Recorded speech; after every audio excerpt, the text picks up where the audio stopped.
Es un servicio especial porque el Padre colocó en el corazón de la iglesia que levantáramos un altar en esta noche. Un altar físico. Pero ¿dónde está nuestro altar? Aquí, nuestro corazón. Un altar físico, ¿por qué? Porque queremos recordar y queremos enseñarles que hace muchos años el pueblo de Dios, donde tenía victorias, allí esas personas levantaban altares en honor al Padre. Era la forma de decirle al Señor: gracias porque me diste una victoria, gracias porque sacaste agua de la tierra, gracias porque el pueblo se creció, gracias porque alimento, bueno, infinidad de cosas que pasaban con el pueblo de Dios, y ellos lo hacían así. Igualmente, ese pueblo también se comunicaba con Dios levantando un altar. Había un altar, estaba el lugar santo, el lugar santísimo, y para ellos poder comunicarse con Dios entraba una personita a un lugar como estos. Obvio pues que le faltan muchas cosas, obvio, pero para ellos poder hablar con Dios tenían que ir a estos lugares, y allí es donde hablaban con Dios. Pero Jesús nos ha enseñado algo tan chévere, tan bueno, que para hablar con Jesús lo podemos hacer de cualquier manera. Para hablar con Él simplemente es que tú y yo expresemos nuestro deseo de hablar con Él, y Él nos habla. Cada vez que yo he predicado aquí les he contado los testimonios de cómo llegan las prédicas, y les voy a contar cómo fue la última palabra que me dio. Es que eso es una película.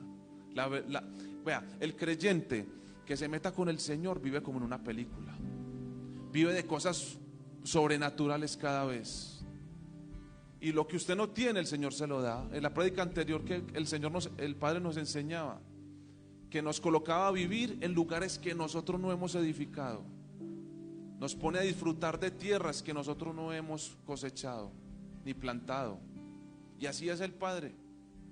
Esta vez estaba yo en un lugar como estos, en un encuentro este fin de semana, en un retiro, y me puse a orar, y saben, yo no recuerdo que hayamos hecho una prédica. El Padre ha hecho una prédica en este lugar honrándolos a ustedes, y esta prédica es para ustedes. Usted y yo somos el pueblo que el Señor creó para que lo adoráramos, para que lo siguiéramos. Esta prédica es para ustedes. Ustedes lo están haciendo bien, ustedes están caminando como debe de ser, pero somos seres humanos, tenemos nuestros chistecitos, ¿cierto? Nuestros resbales, nuestras caídas, pero es normal. Lo normal es usted quedarse en esas caídas. Lo no normal es que usted se quede ahí. Lo no normal es que usted diga: no, voy a seguir con este problema, este pecado, esta rabia, este enojo. Eso es lo que no es normal.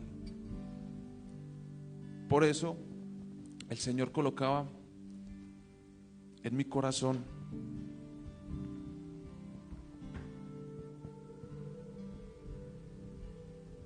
el siguiente mensaje. Que ahí me olvida, no me olvidaba más nada, ¿cierto? ¿Están preparados para escuchar esto? Esto es candela.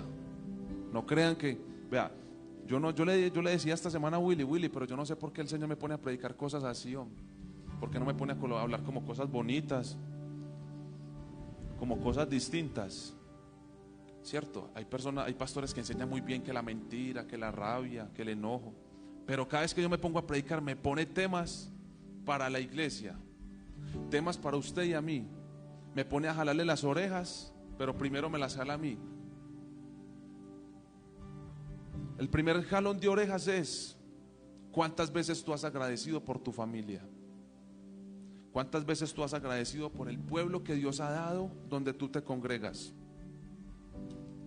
Ese fue el primer jalón de orejas.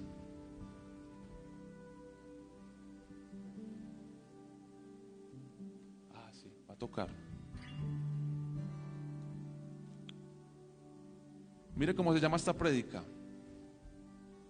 el único salvador de su pueblo. Y allí empezó la revelación del Padre. ¿Cuántos aquí quieren que Dios les hable? ¿Saben qué? Están a un paso de hacerlo. ¿Quieren que les muestre cómo hablo yo con Dios?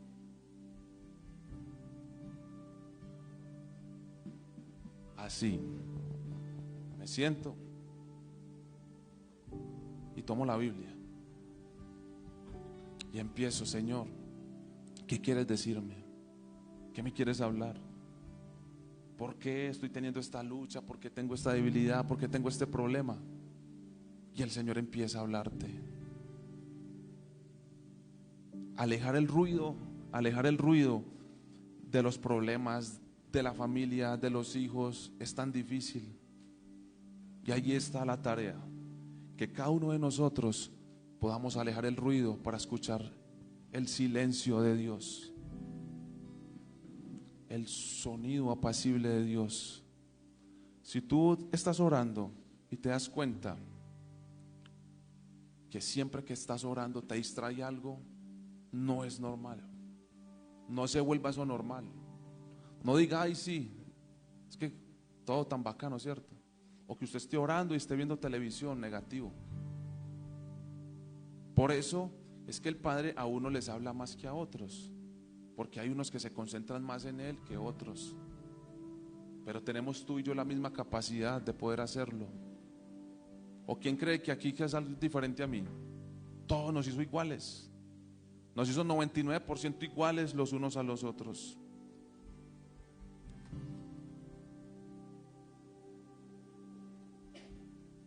Para poder entender esta prédica me tomó un tiempo de revelación.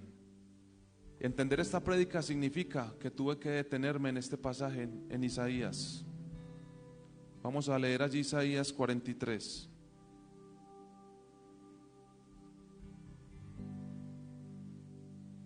Isaías 43. 43:1 dice: ahora así dice Jehová, creador tuyo, oh Jacob, formador tuyo, oh Israel. No temas, porque yo te redimí, te puse nombre, mío eres tú. Téngalo ahí.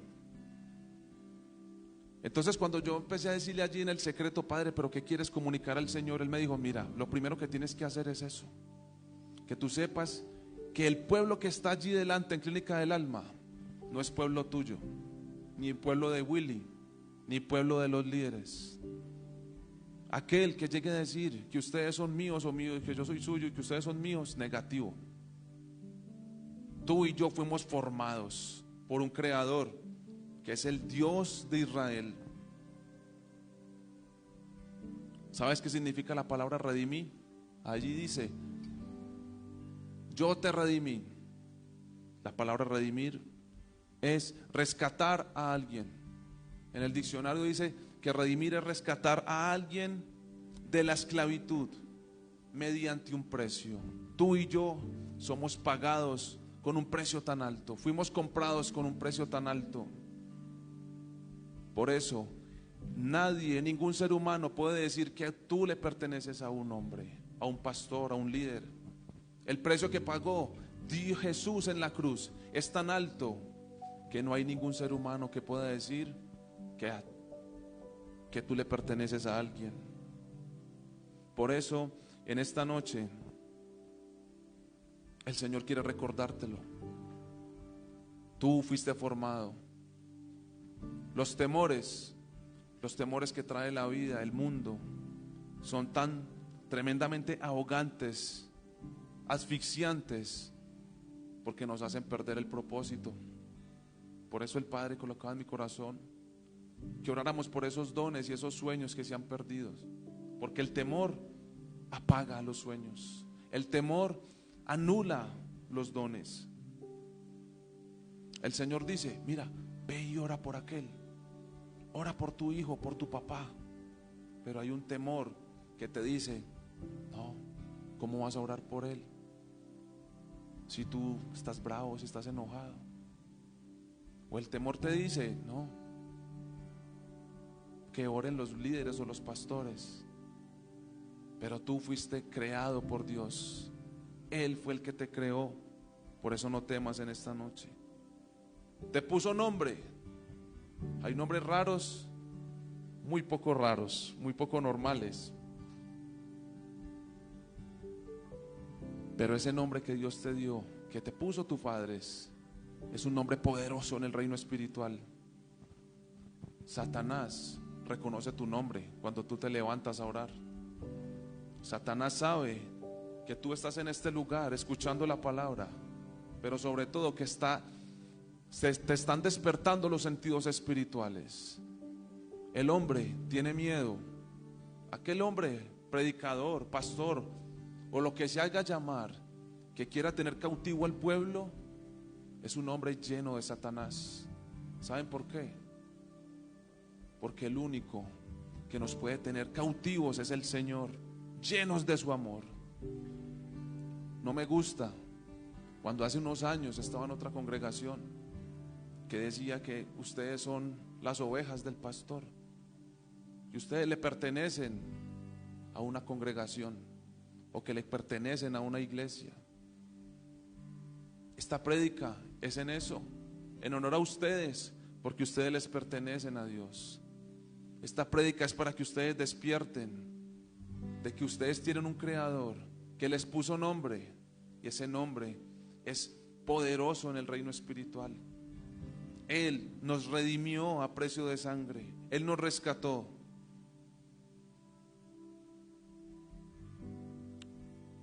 Y luego que estaba allí meditando en ese verso, Él me lleva a una historia. ¿Cuántos se conocen la historia del rey Ezequías? Ay, ojo pues, ¿dónde están los de estudios bíblicos? ¿Dónde están los de estudios bíblicos? Me llevaba esa historia al rey Ezequías, que está en varias partes de la Biblia, pero voy a tomar la historia que está en Segunda de Reyes 18. Ezequías es un rey que tan de malas le toca como el papá. Es malo, perverso, el rey Acaz. Y lo pongo con este contexto porque qué difícil es cuando usted es hijo, somos hijos y los papás son tan humildes. O somos hijos y al mismo tiempo lo tenemos todo. Unos más difícil que a otros, pero igualmente nos toca levantarnos igual. Sea pagar un estudio privado o público, pero nos toca igual. Crecer y estudiar y aprender las mismas tablas. Y aprender la misma álgebra. ¿Y saben por qué lo digo? Porque este guerrero, el papá era tan malo, pero tan malo, que el Señor lo borró. Era tan malo el papá de Ezequías, que sacrificaba a los hijos a dioses, los entregaba para que los mataran. Era tan malo que en ese entonces había un lugar como estos, el templo de Dios, y cogía, ay mira, esto es de oro, plan, se me cateaba el oro, las copas de plata, los tesoros, todo lo que había allí, este hombre se lo mecateaba. Aparte de eso, sabían, porque todos los reyes de Judá y de Israel sabían de Dios, conocían el poder de Él, y aún así ellos adoraban, qué sé yo, supongamos esta lucecita, ¿cierto? Entonces a esto ya le hacían una estatua, que esta luz que hacía milagros y cosas así. Ellos se inventaban cualquier dios, las estrellas, la luna, las lagartijas, los árboles. Entonces este rey Ezequías empieza la historia contando de que este era un hombre bueno, que hizo lo correcto de Dios. ¿Saben por qué hizo lo correcto de Dios? Porque el papá que había anulado el templo, este hombre lo volvió a levantar, volvió a purificarse. ¿Cuál es el objetivo, la función principal de un rey? ¿Cómo? Velar por su pueblo. ¿Qué más hace un rey? Cuidar todo, finanzas, pueblo, los bienes, todo. Y allí en ese entonces a esta misión le tocó al rey Ezequías, cuidar su pueblo. Mira todo lo que hizo.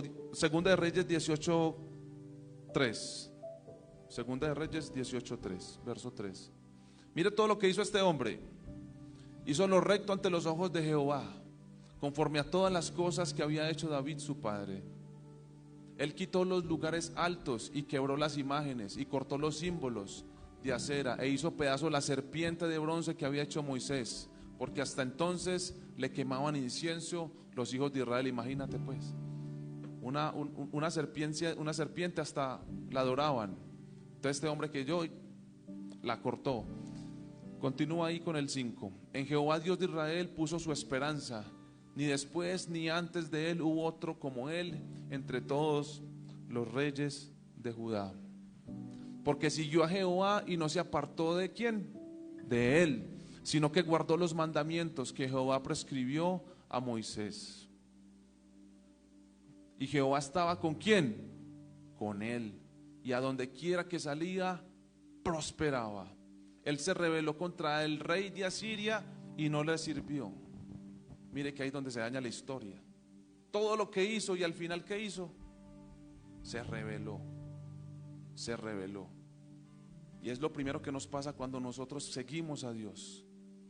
Ustedes y yo que somos el pueblo de Dios, cuando tomamos la decisión de seguirlo a Él, por obligación, o sea, por obligación, nos toca rebelarnos contra el pecado, contra la maldad. Si usted quiere agradar a Dios, tiene que por obligación olvidarse del pecado, rendir el pecado, doblegar el pecado, pisotear el pecado. Él sabía que si él continuaba, aceptaba al rey de Asiria, significaba que él tenía que seguir sus principios. Ellos eran idólatras, eran malos, eran perversos, hacían cualquier cosa que no le agradaba al Señor. Entonces le agradó rebelándose, haciendo lo correcto, pero rebelándose contra el rey. Y listo, usted quiere agradarle al Señor. Y mira lo que pasa después. Dice que fue el mejor, uno de los mejores reyes. ¿Sí o no? Ya lo leímos. Y mira lo que pasa en el verso, en el 18:13. A los 14 años del rey Ezequías subió Sennacherib, rey de Asiria, contra las ciudades fortificadas de Judá y las tomó. Téngalo ahí. Qué difícil para un rey decirle que crea al Señor, que fue el mejor, pero tan de malas, que como que se revela, como que tiene al Señor de frente. Pero ahí nos estamos dando cuenta que todas las ciudades que este rey gobernaba, todas fueron cautivas y tomadas por el rey Sennacherib. ¿Qué pensaría usted si usted dice que hoy yo creo en el Señor, hoy yo tomo decisiones de alejarme del pecado, pero los asirios, llamemos asirios, llamemos Satanás, llamemos los antepasados, llamemos los amigos, las culebras, las deudas, todos quieran tomar control de usted? Y usted diciendo: Señor, pero yo quiero estar contigo, agradarte. Pero inmediatamente Satanás empieza: sí, usted quiere agradarme, usted quiere agradarle al Señor. Y eso pasó con el rey. Este rey fue puesto a prueba la fe. Este rey fue puesto a prueba sus principios. Y él se rebeló, y el rey Sennacherib tomó control de eso. Este era tan malo que mira lo que dice en el 14, perdón. El 14 dice: mire qué pasa cuando usted le teme al hombre. Entonces Ezequías, rey de Judá, envió a decir al rey de Asiria que estaba en Laquis: yo he pecado, hombre. No le digo. Ya ven cómo va la historia. Fue el mejor, fue ungido, tuvo el respaldo, le cogen las ciudades, y después este paciente va a pedirle perdón ¿a quién? Al rey. Va a humillarse, a decirle al hombre: mi hijo, sí, yo pequé, apártate de mí y haré todo lo que me impongas. Mira la confianza de este guerrero, cómo la fe es puesta a prueba aún con el enemigo de frente. ¿Qué haría usted si el Señor le da la victoria y luego llega Satanás a decirle: sí, está muy parado con su esposo, se lo voy a quitar? Le manda una muchacha. O está usted muy bacaneado en su trabajo y le dice: no, se le termina el trabajo mañana, Ah, sí, está muy bacancito saliendo de las drogas. Vea, le mando a para que se drogue gratis. Eso le pasó al rey. Tenía todo, el poder, la autoridad. Es mencionado que fue de los mejores. Se rebeló contra el rey, se rebeló contra el pecado, pero el pecado empezó a mandarle sus zarpazos. Y mira lo que hace ese rey, le pide perdón al hombre. Y este rey cuenta allí la historia más adelante, que le impuso unas multas, unas sanciones económicas y le tocaba dar plata y oro. Y luego este rey no quedó contento con quitarle todas las tierras, manda a 3 soldados, 3 de los mejores guerreros, para que vaya donde este hombre y le hable mal de Dios. Y allí fue donde este guerrero, allí fue donde este rey se clavó el puñal, porque él no contaba que estaba hablando en contra del Dios. Una cosa era hablarle al rey y otra cosa era hablar de Dios. Y mira lo que pasa en la historia.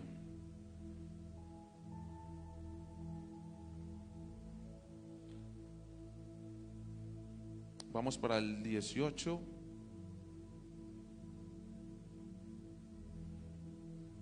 El 18, 30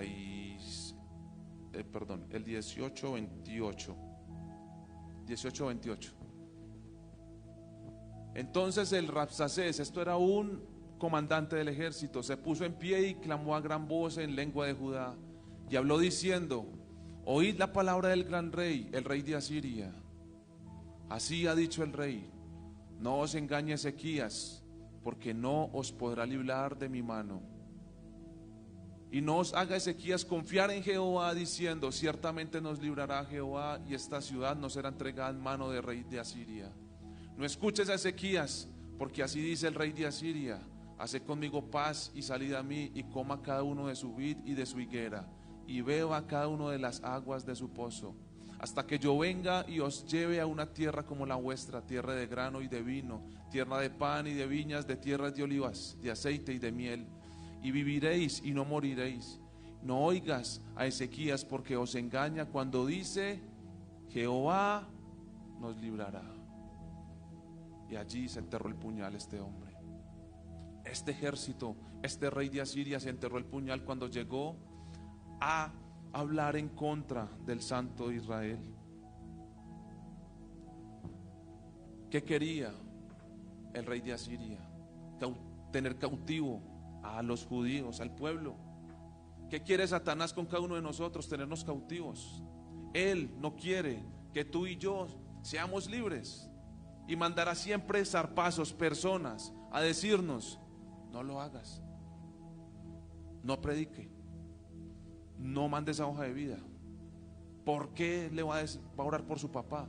¿Por qué va a orar por aquel que está en las calles, aquel que está drogadicto? Déjelo, que ya él se perdió. Eso es lo que hace Satanás.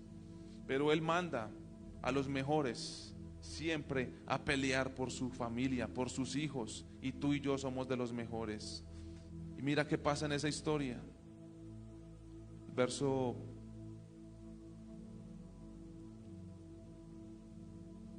capítulo 19, verso 19.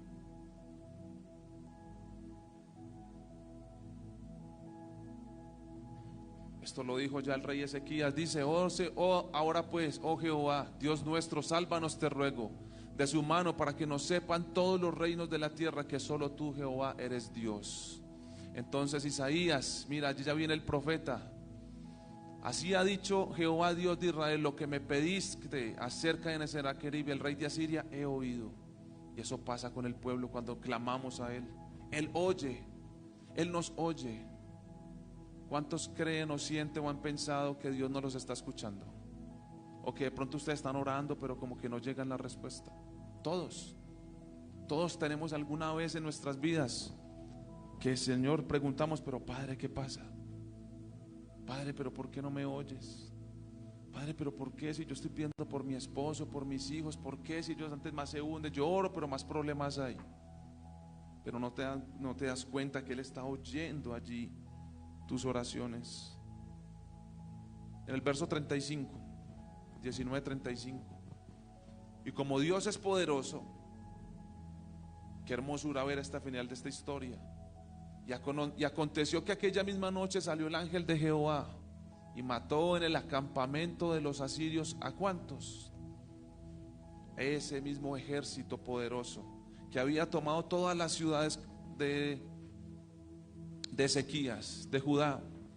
Todos esos hombres fueron derrotados en una sola noche. Ahora yo les pregunto, ¿cuántos de aquí se sienten que no son capaces? ¿Cuántos sienten que no, que creen que lo que hoy están viviendo es lo último? Porque déjame decirte, este rey lo vivió y vivió lo peor. Era 50,000 veces más grande ese ejército que el ejército del rey Ezequías. Y aún así, el ángel de Jehová en una sola noche mató a 185,000. Y ese mensaje te tiene que servir para que tú entiendas que tú y yo no estamos solos. Tenemos un ejército en los cielos tan numeroso que es capaz de convertir en un segundo toda oposición en bendición. Toda puerta que está cerrada, el Señor en un solo toque, en un solo abrir y cerrar de ojos, la abre. Toda situación frustrante, difícil que tú estés viviendo, el Señor la abre. Ahora, el Padre me reconfortaba el saber de que fue el mejor rey, de que se doblegó al hombre y luego sus oraciones fueron escuchadas por su misericordia. Tú serías capaz de perdonar a alguien luego de que haya hecho lo peor contigo. Tú serías de decirle a alguien, mira, alguien que haya matado a su ser querido, tú serías de perdonarlo hoy. O tú serías capaz de perdonar a tu esposo o tu esposa que está de pronto en la calle, o a tus hijos que están en la calle, o aquella deuda que tal vez nunca te pagaron, o aquel hermano que te trató mal. A eso nos está llamando el Padre hoy con esta prédica, a que no nos olvidemos que tú y yo somos su pueblo, y el pueblo lo debemos de santificar a Dios, adorar a Dios, creerle a Él y ser como Ezequías, rey que lo perdió todo, rey que por la oración y la obediencia a Él rindió todo y el Señor lo oyó. Isaías 43:2. Quiero que te lleves esto para tu casa para terminar. Ay, madre, ya dije esa palabra. 43:2. Aunque pases por las aguas, ¿qué dice? ¿Cómo es la canción? Y aunque pases por las aguas, no me ahogaré, ¿sí o no? ¿Ustedes saben de dónde viene eso? De Isaías 43. Si me lo pones allí, por favor. Isaías 43:2. Cuando pases por las aguas, mira la promesa. Él estará contigo en todo momento. Y si por los ríos, no te anegarás, es decir, no te ahogarás. Cuando pases por el fuego, no te quemarás, ni la llama arderá en ti. Y luego dice, mira lo que dice el verso 3. Porque ¿qué? Yo soy Jehová, Dios tuyo. Dios tuyo, no es el Dios de otros, es el Dios tuyo, es el Santo de Israel. Él es tu Salvador, Él es tu Salvador. Y qué poderoso cuando dice ahí, a Egipto he dado por tu rescate. Él pone pueblos, Él pone personas, Él pone situaciones para que nos den a nosotros la oportunidad de salir victoriosos. Aquellos que eran enemigos, los vuelve amigos. Aquel momento donde tú tuviste un fracaso, eso se vuelve en bendición. Y ahora que estaba ministrando, el Padre colocaba en una persona, decía, mira, los lugares de oscuridad donde tú estuviste, no creas que tú estás allí por error. Fueron pruebas que el Señor colocó para que habitaras en lugares de oscuridad, para luego poder ministrar esa bendición a otros y enseñar el camino a otros que están perdidos. 43:10. Vosotros sois testigos. ¿Ustedes son qué? Testigos. Ustedes no nosotros, ustedes. Dice Jehová y mi siervo que yo escogí. ¿A quién escogió? A ustedes, no a mí. A ustedes los escogió.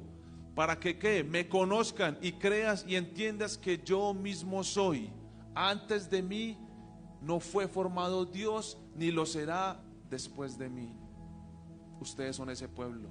Él los creó a ustedes. Por eso es que es este altar para ustedes. Para que ustedes entiendan, pueblo de Dios, que sin el altar en nuestros corazones no podemos vivir. Que por donde ustedes quieran que vayan, siempre tengan ese temor santo de no fallarle. De no fallarle al hombre, al que está aquí parado. De no fallarle a Dios. Y si ustedes van a fallarle, que le puedan decir: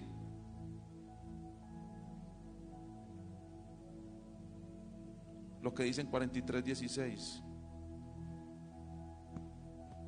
El que abre camino en el mar y senda en aguas impetuosas. Que tú puedas decirle cuando vas a fallar: Señor, si yo he de fallarte hoy, ábreme camino. Si yo he de fallarte hoy en el pecado, porque me están llamando para que salga a la calle y haga lo incorrecto, ábreme camino hoy. Si yo he de fallarte en ese trabajo que me están ofreciendo, ábreme camino hoy para que no esté allá. Si yo he de fallarte en mi relación con mi esposo, porque le quiero pegar un puño, porque le quiero mandar un chanclazo, lo que sea, ábreme camino hoy para que yo aprenda a quedarme quieto y callado. Y así nos enseña el Padre. Familia, con este mensaje nos despedimos diciéndole gracias. Gracias porque ustedes que están aquí, aún los que están conectados y los que no pudieron venir, son parte de Clínica del Alma. Son parte de esta congregación. Pero no es la congregación de Willy, ni de Tomás, ni de los líderes. Es la congregación de Dios que puso en este lugar. Nosotros no somos dueños de ustedes, ni ustedes son dueños de este lugar. El único dueño es Dios. Y estamos muy felices de poder servir en esta casa y que ustedes lleguen a esta casa. Familia, gracias. Gracias y un aplauso para el Señor por esta prédica.